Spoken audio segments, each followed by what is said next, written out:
Hello. Hello. My name is Maggie McKenzie. I am a Calgary-based theater artist and marketing professional, and this is a beginner's guide to writing grants. A little bit about me. I have been working professionally since 2018. As part of my program in theater school, I was required to produce a show, and since then I've been interested in grant writing, but I hadn't done it until 2020 when I was unemployed and had nothing better to do than learn how to write grants. So during that time I took a couple of grant writing workshops and did a bunch of research for a project that I was interested in doing, and I was also applying for a grant with a friend of mine for some co-producing that we were doing.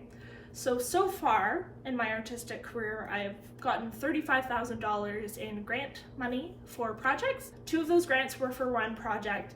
One of them was for a co-producing project, and then another was just in the past year for a film project that I'm working on. So I'm by no means a professional grant writer, but I think I do have some valuable insight if you're an artist who's interested in... There's a car outside. I think I'm gonna close the window. But I do have some experience, and I know what it's like to write your first grant and how stressful that can be. I would love to share a little bit about the grant writing process, particularly in the arts, and give you some tips and tricks that have been helpful to me. So I think the first thing that's really important when you are thinking about writing grants is figuring out what kind of grant you are A, looking to apply for, and B, what kind of projects are appropriate to write a grant for. Now, this really depends. There are lots of different types of grants. Some examples would be research grants. You can get grants to put on a show. You can also get grants to write a show. Before I started writing grants, I thought, oh, you have to write a grant for something that's a final product. But really, you can write grants for all kinds of different parts of the process of what you're working on. So if you're a playwright, you can write a grant for writing a play. If you are a dancer, you can write a grant for spending time in the studio to choreograph. There are lots of different options, and it just depends on what the grant requirements are and what they're looking to support with that funding. Grants are also a really great way of making sure you don't lose out on opportunities. So if you have a chance to work with someone, say in Toronto, and you're based in Calgary, you can write a grant to travel to Toronto and have your accommodations paid for while you're there in order to take part in that opportunity. So once you have a project in mind, what you're going to want to do is do some research into the different grants that are available. To start, you're going to want to check out municipal funding, provincial funding, and federal funding. I'm based in Calgary, Alberta, so for me that looks like Calgary Arts Development, Alberta Foundation for the Arts, and Canada Council for the Arts. You can also get funding from foundations. Calgary, we have the Rosé Foundation, which typically does more administrative arts organization support, but they have done more like project-based stuff like during COVID. You can also look into businesses, so if you're interested in film, TELUS Story Hive has great funding in BC and Alberta. If you're based in Ontario, they have something called Recommender Grants. I'm not based there, but my understanding is that different theater companies get funding that they then can give out to different artists that are interested in working with that organization, which would be a really awesome opportunity to connect with both a theater company and get funding.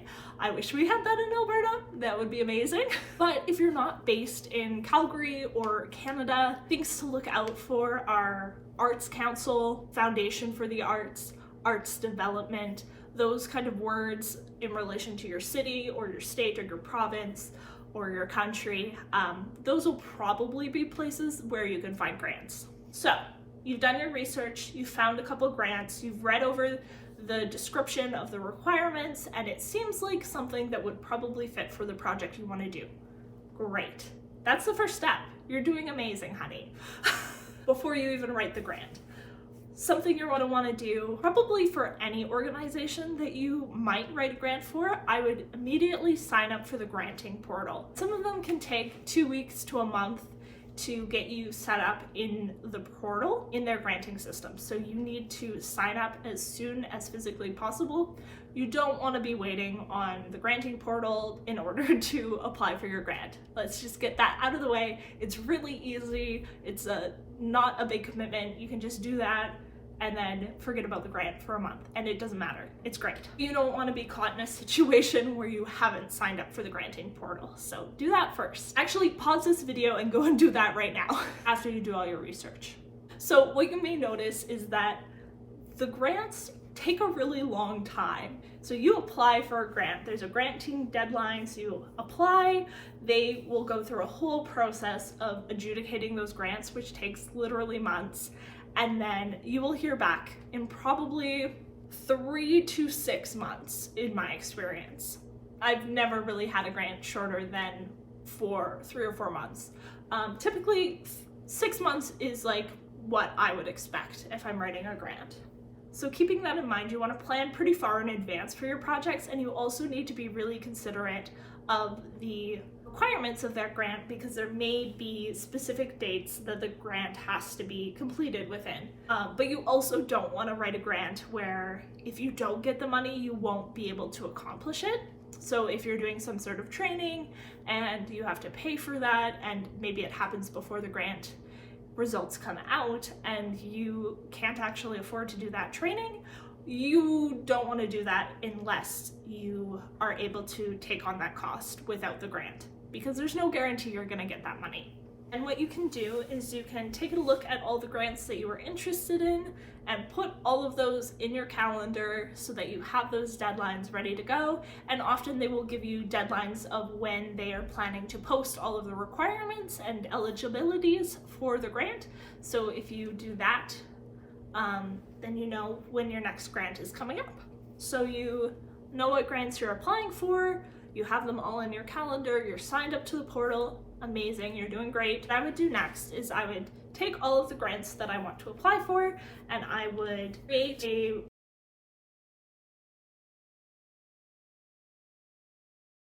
Word document or a Google Sheet of all of the requirements for the grant. Basically just take the page, copy everything, copy all the questions down that you need to answer, and make note of any templates that they want you to use for potentially like a budget, or sometimes they will have a budget for you that you just fill out.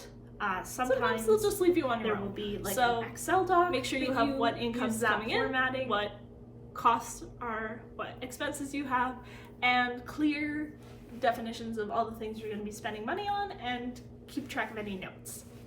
So once you have all of that compiled in a document, I would do a different document for each grant. Once you have that, I would fill out any information that you already know. So your name, your phone number, your contact information. There's lots of sort of generic admin stuff in there that you can fill out and then feel like you have some success. Now I want you to start thinking about what resources you have available to you. If you are someone who works in the arts or is involved in the arts, you might have friends or peers who have written grants before, and now is the time to call in some favors and ask them for a chat. They can give you all kinds of really useful insight. Now, when it comes to filling out your application, it's going to come in 3 or 4 parts.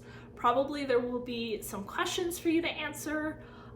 Sometimes they have really specific questions that are laid out really clearly, and sometimes they want you to just kind of explain what you're doing as clearly as you can. That's often a more challenging grant to write, so if you don't know where to start, that's totally fine. Maybe look at other grants and how they're formatted and try and steal as much of that in your explanation as possible. There's probably going to be a budget requirement and also a timeline requirement so that they can see how you plan on spending the money and how long the project approximately will take. After that, there will probably also be something called support materials, which can mean a lot of different things. It can include a resume, a CV, it could include resumes and CVs from your collaborators, so other people who might be working on the project with you, letters of support from organizations that you may be working with, letters of support from the artists that you're working with. If you are including someone in your grant, you should have their permission and their agreement to be involved with the grant if you were to get the funding. Okay, let's get into what kind of things you would want to touch on in your project explanation. So the biggest thing is to be really clear about what you're doing. Here are some things to think about as you are developing your grant. What goals do you have with this project? Are there things that are bigger than yourself? Are there things that maybe impact your community, impact your abilities as an artist, things that will help you grow and develop? Does your grant touch on any communities? Are you a part of that community? Can you make it really clear that you're not exploiting that community? Because if you are, they're probably not going to want to give you the money. This is a place where you can explain your connection with the material and why it's important. You can talk about how it exemplifies your values as an artist, or if you're in a group as an organization. You can talk about how it fits in the big picture of your career as an artist. Something I really like to do when I'm writing grants is talk about the future of a project. It doesn't mean you're committing to it in that grant, but if you were to get that grant and be able to do that project, what would that result in 2, 3, 5, 10 years from now? For example, if you want to write a solo show, would you then tour that solo show internationally? Would you want to do fringe festivals? Would you want to go across Canada doing that show? Would you want to develop it into a Netflix special? You need to be clear about what the goals of the project are, what the grant is supporting you to do, and what is, future dreaming. But it is nice for adjudicators to have a sense of what your long-term goals are. And this is another great question. Why are you doing this project right now? Are you at a point in your career where you need to be making your own opportunities because you don't have enough work experience to be getting seen by professional stages? Are you finding yourself in a bit of a career rut? Are you doing a project that is relevant to what is happening politically and culturally? These are all good questions to ask yourself. Okay, let's get a bit more into our timelines. Something you want to keep in mind is when you will hear back from the grant, especially if you aren't going to be able to do the project without the funding. There's nothing worse than planning a massive project that you will have to accomplish within a month of hearing back from the grant. Another thing to keep in mind for your timeline is how many people you need. If you are doing a solo project that is entirely dependent on you and you end up getting other work, or you suddenly aren't able to complete all of those tasks by yourself, that's gonna throw a big wrench in a really quick timeline. But if you maybe bring on someone to help you produce or divvy up the work in some other way, then potentially a shorter timeline is more feasible. All that being said, if your timeline does change between when you write the grant and when you receive it and get to actually do your project, that's totally fine. I remember when I wrote my first grant, there were a bunch of changes that happened once I got the grant. I ended up changing directors, the timeline shifted back many months, and I was so scared to submit my changes to my granting bodies because I was like, they're gonna think that I don't know what I'm doing and they're gonna be really upset that things have changed. But really, I just sent them my updated budget and told them what was happening, and they were like, great. And that was it. I thought they were gonna grill me and be mad at me. I don't know. It's really not that personal, I guess, was what I wish I'd known. Am I just revealing my own anxiety? Maybe. Up next, your budget. Now, this is a place where people often get overwhelmed, and I'm gonna tell you, your best friend is gonna be research. Which can definitely feel overwhelming, but I promise you, you can do it. What I would start with is laying out everything that you know for sure that you'll need. If you aren't sure, talk to other professionals, talk to your peers. Depending on the grant, you may be required to pay professional rates. So in theater, that would be Actors Equity, the Designers Guild. That should cover most folks. The documents that explain what the rates are for different projects are pretty, they're not fun to read, but that is part of the work of putting together a grant. So if I figure out some good resources for that, I will add them into the description, but until then, try and find a production manager that you know, a producer. They might have some insight. Another thing I would prioritize in your budget is thinking about your values and how you can reflect those in how you fund your project. If you care about making sure artists have a living wage. Maybe you can pay a living wage, even if that is above the equity minimum. That is another thing. Unions set minimums, so you can pay way more than that. In some cases, a minimum for an artist is not actually a living wage. It's not an hourly wage that is even comparable to working minimum wage. So keep that in mind and make sure that you are paying enough that your artists are going to be able to take time off of whatever other work they might have in order to participate in your project, you included. This is the biggest thing about grants, is juries are not actually looking for the best deal. They're not trying to, save as much money as possible. They're looking for grants where artists are getting paid what they are worth. And if that means that your budget is a ton of money, that's okay. That's actually great. That means that money is going to artists, and that is what arts councils, that's part of what they do. So don't stress too much about how much everything costs, because it will feel astronomical, potentially.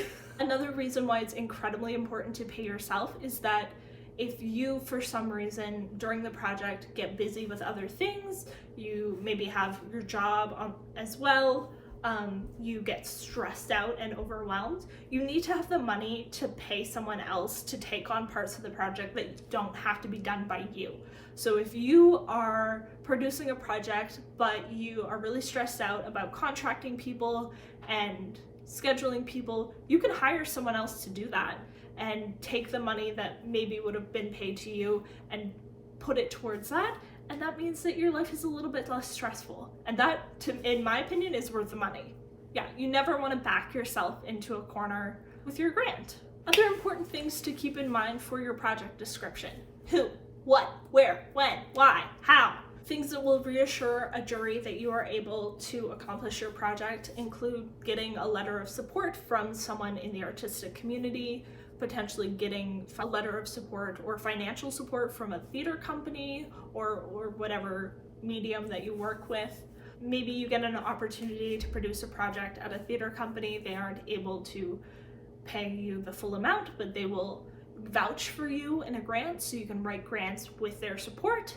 And last but not least, something that's incredibly important is that you chat with the granting officer. So this is someone that works at the organization that's giving out the grant, and their job is to facilitate people getting grants. Part of what they might do is be offering workshops, question and answer sessions. They will, especially if it's your first time writing a grant, they will be particularly willing to answer your questions. So you should definitely contact them by email and ask them to have a quick phone call with you. If you have your materials ready, send those along so they can give you feedback, and you'll find out if for some reason it's not actually a good fit for the grant, and then you won't waste your time. Calling the granting officer was something that I was absolutely terrified to do. And I will tell you, it is like the most important thing to do. They will give you such good tips, and it's really, really worth it to pick up the phone and call them, even if it's terrifying. And after you've written your grant and you've gotten your results, whether you succeed or you don't get the money, which is okay, use that to write your next grant. Something you can always do is request feedback. Sometimes they won't have individual feedback, but they might compile all the feedback together and give that to you. And that will give you a really good sense of what the strengths and weaknesses of your grant were. Sometimes also your grant was great, they just had lots of really great grants, and there's only so much money that they have to give out, and sometimes that has nothing to do with you. Another thing that I realized once I started writing grants was that they're not actually judging your art. I used to think, like, this is terrible, but I used to be like, oh, they got a grant? Like, I don't even like their art. Which, like, we can unpack that another time, but that's not actually what grant juries are adjudicating. What they're actually looking at is this project achievable and valuable? They care a lot more about whether or not you'll actually be able to achieve the project than if the project is the next Shakespearean masterpiece. Take some of the pressure off the art itself and put some more pressure on the producing. Okay, if you're interested in this kind of content, feel free to give me a follow. Feel free to ask any questions below. I have some other theater content here on my YouTube channel. I love posting about advice for artists, especially us early career folks who don't know what the heck we're doing. So I'm right here with you. Yeah, if you write a grant because of this, please let me know, and I would love to hear about it. Okay, bye-bye.